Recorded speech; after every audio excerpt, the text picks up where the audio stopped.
The problem is Ethan, you and I work in an industry where they will, and you and I have both at some point done this, because part of it is because we kind of live relatively close. Yeah. You've been called in like emergency style to run a board for somebody. I've been called in emergency style like to, hey man, we got an emergency here, Saturday, Sunday. But press that's some not buttons, really whatever. Come in. right. Will you come in, please? We have nothing. You'll fill in for Doug, fill in for Jay. Right. And you know what? I don't think that's what we're talking about specifically, because you're right. There are urgent situations. You gotta be available. We really need you. You need to come in, and that's part of it. I think the problem is when you are making your employees work while pretending they're not working. To bring them in urgently for an extra shift, that's one thing. We all get that, right? You clock in, you're there, extra shift, extra time, you're doing your thing. That's awesome. The problem is when you're making them work outside the office and they're not being compensated for it. Here are a few texts here at 57500. Let's see here. Oh, read the one. I'm going to read this one. It's about a teacher. Okay. I'm a teacher, and I've heard this a ton before. I'm a teacher. I get emails evenings before. I get emails in the evenings, before school, after school, on the weekends from parents all the time, 7 days a week. I'm expected to respond to parents within 24 hours. Yeah, I'm salaried, but still, we're always working. Yeah.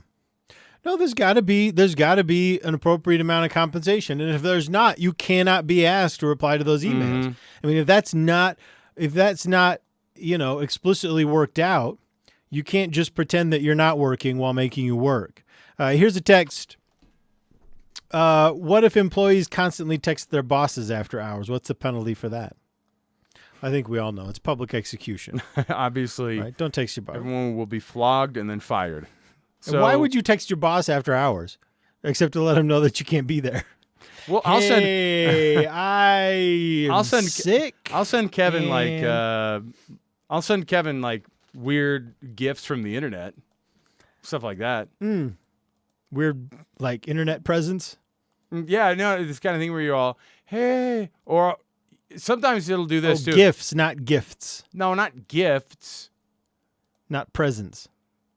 No, GIF, like a GIF. Ethan, you're supposed to pronounce it a GIF. Here are a few texts that are coming in as well.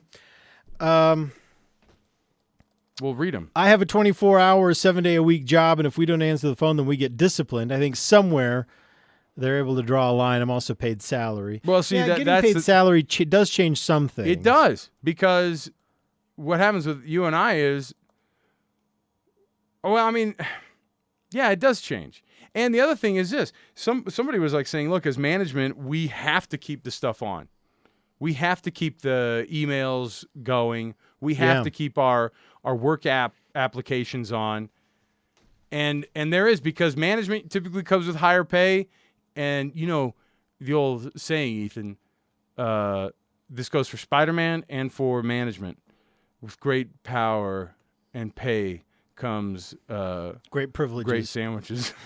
So, all right, 575. I want to read Coco's text. He says this: Yeah, I oversee several hourly employees who have access to their company email during their off hours. So, like you have your email on your phone.